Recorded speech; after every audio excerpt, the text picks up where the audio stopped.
दर्शक महानुभावहरू नमस्कार। यो हो डे टु डे न्यूज नेटवर्कमा यहाँहरूलाई स्वागत छ। हामी निकै महत्त्वपूर्ण समाचारका साथ उपस्थित भएका छौँ। कृपया अन्त्यसम्म साथ दिनुहोला। यदि अहिलेसम्म हाम्रो च्यानलसँग जोडिनु भएको छैन भने सब्स्क्राइब गरी साथमा रहेको बेल आइकनलाई दबाई हामीसँग जोडिन नबिर्सनुहोला। सबै समाचारहरू उत्तिकै महत्त्वपूर्ण छन्। देश चुनावमै भएको छ। चुनावको रणभूमि जस्तै भएको यो मैदानमा अब नेपालभित्र नयाँ भर्सेस पुराना चलिरहेको छ। माओवादी काङ्ग्रेस एमालेसँग राष्ट्रपालले टक्कर दिएको छ। कति सम्भव होला के राष्ट्रपालले बहुमत ल्याउला, यस विषयमा पनि समाचार रहेको छ। झापा 3 मा 2 पटक एमालेको साथ पाएका लिङदेल एक्लै, त्यसमाथि पनि थपियो नयाँको चुनौती। निधारमा ताकेर गोली ठोक्नेहरू विरुद्ध क्रान्तिको घण्टी बजिसकेको छ। रवि लामिछाने हिमाली जिल्लाहरूमा दोस्रो चरणमा निर्वाचन हुन सक्छ। प्रधानमन्त्री कार्की पुरानो संसद फर्काउने चलखेल, दबाव र धम्की स्वीकार्य हुँदैन। रवि लामिछाने नयाँ भन्दा पुरानै दलहरू चुनावको लागि बढी उत्साह देखियो। खिमलाल देवकोटा मुस्ताङको मुक्तिनाथ क्षेत्रमा फेरि हिमपात। वैदेशिक रोजगारीमा फेरि भिसा फ्री टिकटको व्यवस्था खारेज गरौं श्रम मन्त्री। दलहरू चुनावमा होमिसकेका छन्। वातावरण सरकार र आयोगले बनाउनु पर्छ। पुष्पा भूषाल सामाजिक सञ्जाल सम्बन्धी विधेयक फिर्ता लिने सरकारको निर्णय। टी20 विश्वकप 2026 मा यस्ता छन् सहभागी। टी20 मा 20 जना खेलाडी र 20 टिमहरू कस्ता छन् भन्ने विषयमा पनि समाचार। प्रतिनिधि सभा विघटन र कांग्रेस विवाद दुवै मुद्दाको सुनवाई अब निर्वाचनपछि। फ्याक्ट चेक के सविता गौतमले बलात्कार र थप्पड हान्नु एउटै हो भनेकी हुन्। यी र यस्तै महत्त्वपूर्ण समाचार छन्। सुरु गरौं पहिलो र विशेष खबर। प्रतिनिधि सभा विघटन र कांग्रेस विवाद दुवै मुद्दाको सुनवाई अब निर्वाचनपछि हुने भएको छ। प्रतिनिधि सभा विघटन र नेपाली कांग्रेसको आधिकारिकता विवाद सम्बन्धी दुवै फरक मुद्दा 21 फागुनको प्रतिनिधि सभा निर्वाचनपछि मात्रै अघि बढ्ने निश्चित जस्तै भएको छ। सर्वोच्च अदालतले मंगलबार प्रतिनिधि सभा विघटनको मुद्दा 28 माघका लागि साधारण तारिख तोकेको छ। कांग्रेसको आधिकारिकता विवाद र विपक्षीहरूलाई म्याद तालमेल समेत भएको छैन। सर्वोच्च अदालतले मुद्दा व्यवस्थापन सम्बन्धी केही कामहरू बाँकी रहेको भन्दै प्रतिनिधि सभा विघटनको मुद्दामा 28 माघमा सामान्य तारिख दिएको हो। त्यो दिन सबै काम सम्पन्न भएको। छिटोमा 2 दिन 3 दिन लाग्नु पर्ने, तर त्यो हुन सकेन। त्यसपछि 2-3 हप्ता भन्यो, त्यो पनि हुन सकेन। अर्थात् कम्तीमा पनि 20 फागुन अघि प्रतिनिधि सभा विघटनको मुद्दा सुनवाईमा पालो पाउने देखिँदैन। नेपाली कांग्रेसको आधिकारिकता बारेमा पनि निर्वाचन आयोगले गरेको निर्णय, शेरबहादुर देउवा लगायतका नेताहरूले दायर गरेको रिट निवेदन पनि सर्वोच्च अदालतमा विचाराधीन छ। 6 माघमा कारण देखाउ आदेश जारी गरेको सर्वोच्च अदालतले सुरुमै एउटा दलभित्रको विवादको कारण निर्वाचन प्रक्रिया नै रोक्न मिल्ने हो कि होइन भन्ने प्रश्न समेत गरेको थियो। सर्वोच्च अदालतले कारण देखाउ आदेशमा भनेको थियो, कुनै एक राजनीतिक दल नेपाली कांग्रेसको पदाधिकारीको आधिकारिकताको विवादको कारणले प्रतिनिधि सभाको निर्वाचनका लागि प्रारम्भिक हुने निर्वाचन सम्बन्धी प्रक्रिया रोक्नका लागि आदेश जारी गर्न मिल्ने हो वा होइन। म्याद तामेली राखेर भए पनि मुद्दामा विपक्षी बनाएका निर्वाचन आयोगदेखि कांग्रेस सभापति गगन थापा र उपाध्यक्ष विश्वप्रकाश शर्माले लिखित जवाब पेश गर्न 15 दिनको समय पाउँछन्। त्यसबाहेक उनीहरूमा म्याद थप्ने सुविधा समेत हुन्छ। निर्वाचन आयोगले निर्णय रोक्न अन्तरिम आदेश जारी गर्न अस्वीकार गरेको सर्वोच्च अदालतले मुद्दालाई अग्रगामी राखेको देख्न सकिन्छ। सामाजिक सञ्जाल सम्बन्धी विधेयक फिर्ता लिने सरकारको निर्णय। सरकारले सामाजिक सञ्जालको सञ्चालन, प्रयोग तथा नियमन गर्ने सम्बन्धी व्यवस्था गर्न बनेको विधेयकको 2081 संघीय संसदबाट फिर्ता लिने स्वीकृति प्रदान गरेको छ।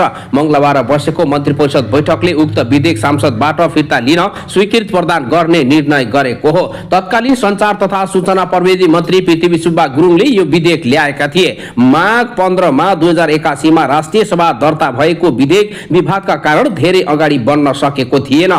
प्रस्तावित विधेयकको उद्देश्य र कारणमा सामाजिक सञ्जालको प्रयोगलाई व्यवस्थित, मन्दिर र सुरक्षित बनाउन स्पष्ट बनाउने भनिएको थियो। तत्कालीन सञ्चार मन्त्री गुरुङले विधेयककै भएको थियो, सामाजिक सञ्जालको यही र सही व्यवस्थापन प्रयोग गरी सामाजिक सञ्जाल सद्भाव र संस्कृति, सहिष्णुता, सुशासन र प्रबन्ध गर्न सामाजिक सञ्जाललाई प्लेटफर्म सञ्चालन प्रयोगकर्तालाई जिम्मेवार तथा जवाबदेही बनाई सामाजिक सञ्जाल सञ्चालन र प्रयोगलाई मर्यादित सञ्चालित सुरक्षित व्यवस्थित गर्न नियम गर्ने सम्बन्धी कानून निर्माण गर्न आवश्यक भएको सामाजिक सञ्जालको सञ्चालन प्रयोग तथा नियमन गर्ने सम्बन्धी व्यवस्था गर्न बनेको विधेयक पुरा पेश भएको छ।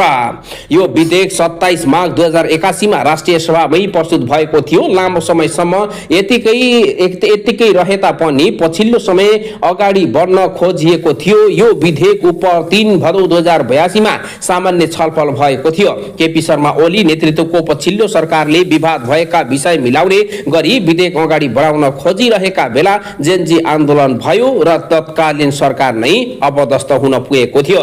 23 र 24 भदौ भएको जेनजी आन्दोलनका क्रममा तत्कालीन प्रधानमन्त्री केपी शर्मा ओली राजीनामा दिन बाध्य भए। 27 भदौमा पूर्व प्रधान न्यायाधीश सुशीला कार्कीको नेतृत्वमा अन्तरिम सरकार बन्यो। अन्तरिम सरकारले उक्त राष्ट्रिय सभा विचाराधीन सामाजिक सञ्जाल सम्बन्धी विधेयक फिर्ता लिने निर्णय गरेको हो। सो सँगै अब सामाजिक सञ्जाल सम्बन्धी छुट्टै ऐन बनाउन चाहेको खण्डमा सरकारले पुनः अर्को विधेयक ल्याउनु पर्ने हुन्छ। त्यस्तै आजको मन्त्री परिषद बैठकले निर्माणाधीन संसद भवन परिसरमा जेनजी आन्दोलनका शहीदहरूको शालिग निर्माण गर्ने गरी सिंहदरबार परिसरको गुरु योजना संशोधन गर्न स्वीकृति दिने निर्णय पनि गरेको छ।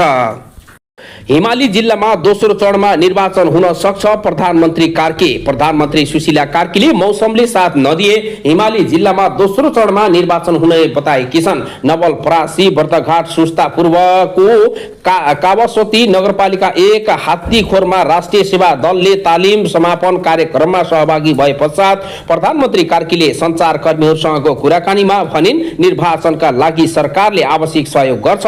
विशेष गरी हिमाली जिल्लामा मौसम अनुकूल नभएमा दोस्रो चरण निर्वाचन गराउँछौं। काम मतदाता भएका स्थान र सवारी साधनको प्रयोग गरेर मतदान ओसारेरै भए पनि निर्वाचन सम्पन्न गराइने उल्लेख गर्दै प्रधानमन्त्री कार्कीले हुन सक्ने सबै अवस्थामा आएर हामीले चुनाव गर्नेछौं। यदि भएन भने दोस्रो चरणमा निर्वाचन गराउनेछौं।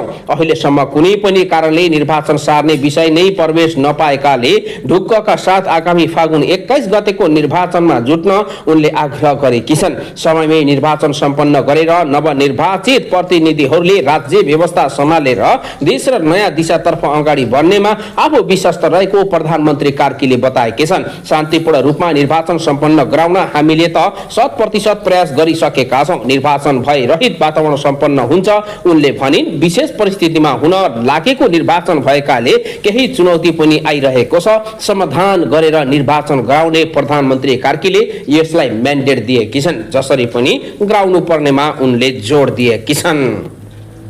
यसैगरी विभिन्न समाचारका साथ उपस्थित भएका छौं। सबै समाचारहरू उत्तिकै महत्त्वपूर्ण छन्। कृपया हामीसँगै रहनुहोला किनभने हामी तपाईहरूको साथमा छौं।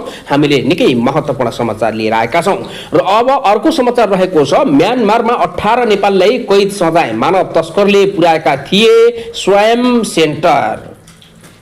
म्यान पावरको एक अदालतले त्यहाँका स्वयं सेन्टरमा काम गर्ने 18 जना नेपालीलाई 1 वर्ष कैद सजाय सुनाएको छ। उनीहरूले 1 वर्षसम्म म्यानमारमा कारागारवासी श्रम पनि गर्नुपर्ने सजाय अदालतले सुनाएको छ। म्यानमारमा विदेशी मन्त्रालयबाट एक पत्र मार्फत 18 जना नेपालीलाई 1 वर्षको कैद सजाय भएको जानकारी सोमबार माघ 19 गते प्राप्त भएको छ। 1 वर्ष श्रम गर्नुपर्ने गरी सजाय तोकिएको छ। यस सम्बन्धमा के कसरी उनीहरूलाई कस्तो सजाय सुनाइएको हो हामी बुझ्दैछौं। म्यानमारका लागि नेपाली राजदूत हरिचन्द्र घिमिरेले न्यूज नेपाल टिभीसँग बताएका छन्। 1 वर्षको श्रम सहित कैद सजाय सुनाइएको 18 जना नेपाली सबै पुरुष भएको घिमिरेले बताएका छन्। म्यानमारको म्यावडी क्षेत्रमा गैर कानूनी तरिकाले सञ्चालित श्याम सेन्टरहरूमा कार्यरत उनीहरूलाई उद्धार गर्ने क्रममा म्यानमारमा प्रहरीले नियन्त्रणमा लिएको थियो। केही साता अघि थाइल्यान्डको बैंकक स्थित नेपाली दूतावासबाट एक टोली उनीहरूलाई उद्धार गर्न म्यानमार बोर्डर नजिक पनि गएको थियो। सोही क्रम म्यावडीबाट थाइल्यान्ड सिमाना नजिक आइपुगेका उनीहरूलाई स्थानीय प्रहरीले नियन्त्रणमा लिई मुद्दा अगाडि बढाएको थियो। यसरी सजाय पाउनेहरूमा विभिन्न प्रलोभनमा परि श्याम सेन्टर कार्यरत नेपाली छन्। राजदूत घिमिरेले भनेका छन् मानव तस्करीको ठूलो संख्यामा नेपालीलाई विभिन्न प्रलोभनमा पारी म्यानमारको म्यान्डेट पुर्याएको र पुर्याउने गरेको देखिएको छ। म्यान्डपमा थाइल्यान्ड स्थित नेपाली दूतावासले पटक पटक यस्तो प्रलोभनमा नपर्न भन्दै सूचना जारी गरे पनि जानेको कदम रोकिएको छैन। मानव तस्करीले विभिन्न प्रलोभन देखाई कति नेपालीलाई दक्षिण पूर्वी एसियाली राष्ट्रमा सञ्चालित म्याजिक केन्द्रमा पनि पुर्याएका छन् भने तथ्य भेटिगएको छ। तर ती क्षेत्रहरूमा उद्धार गरिएका नेपालीको संख्याले त्यही ठूलो संख्यामा नेपालीलाई पुर्याइदिएको प्रश्न हुन्छ। पछिल्लो 2.5 वर्षमा म्यानमारमा र थाइल्याण्ड स्थित नेपाली दूतावासले यहाँबाट 400 भन्दा बढी नेपालीलाई उद्धार गरी नेपाल फर्काइसकेको छ। थाइल्याण्डमा नेपाली दूतावासका अनुसार पछिल्लो 2.5 वर्षमा कम्बोडिया, थाइल्याण्ड, म्यानमार र थाइल्याण्ड सीमा तथा आओसमा म्याजिक केन्द्रहरूबाट 365 जना नेपालीलाई उद्धार गरी नेपाल फर्काइएको जनाएको छ। नेपालीहरूलाई नेपालीले ठगेर विधिवंश मचाएको हामीले देखिरहेका छौँ। किन यस्तो विधिवंश भइरहेको छ त यसलाई पनि सरकारले निकै ध्यान दिनुपर्ने देखिन्छ। पुरानो संसद फर्काउने चलखेल, दबाव र धम्की स्वीकार्य हुँदैन रवि लामिछाने। राष्ट्रिय स्वतन्त्र पार्टी रासपाका सभापति रवि लामिछानेले अझै पनि जसले गठबन्धन गरे पनि निर्वाचनबाट आउने परिणाम स्वीकार्न तयार रहेको बताएका छन्। सामाजिक सञ्जालतर्फ लामिछानेले देश अन्तिम सुनामीको तयारीमा रहेको बताउँदै यसलाई रोकेर देखाउन पूरा दलहरूलाई चुनौती समेत दिएका छन्। यो देश अन्तिम सुनामीको तयारीमा छ। मेरो खुला आग्रह छ, अझै पनि जो मिल्नु छ मिल, खुला मिल वा गोप्य मिल, जस्तो र जस्तो सुकै गठबन्धन गर्नुपर्ने पनि गर, तर अन्तिम शक्ति लगाऊ, त्यो सुनामी रोकेर देखाऊ लामिछानेले भनेका छन्। हामी त परिणाम स्वीकार्छौं, तर विद्रोहले उखेलेर फालेको पुरानो संसद षड्यन्त्रपूर्ण ढङ्गले फर्काउने कुनै पनि चलखेल र दबाव धम्की स्वीकार्य हुँदैन। उनले आगामी फागुन 21 गतेलाई सामान्य मिति नभएको पनि बताएका छन्। फागुन 21 नै कुनै सामान्य मिति होइन, नेपाली इतिहासको माइलस्टोन हुनेछ लामिछानेले भनेका छन्। फागुन 21 पछि आउने संसदमा प्रतिपक्षी समेत नयाँ हुनुपर्छ। शर्त एउटा मात्र पनि फाल्नु हुँदैन, सबै नयाँको उजागर हुनु पर्दछ। अब जसले जे भने पनि, जता गए पनि, जसो गरे पनि, जे गरे पनि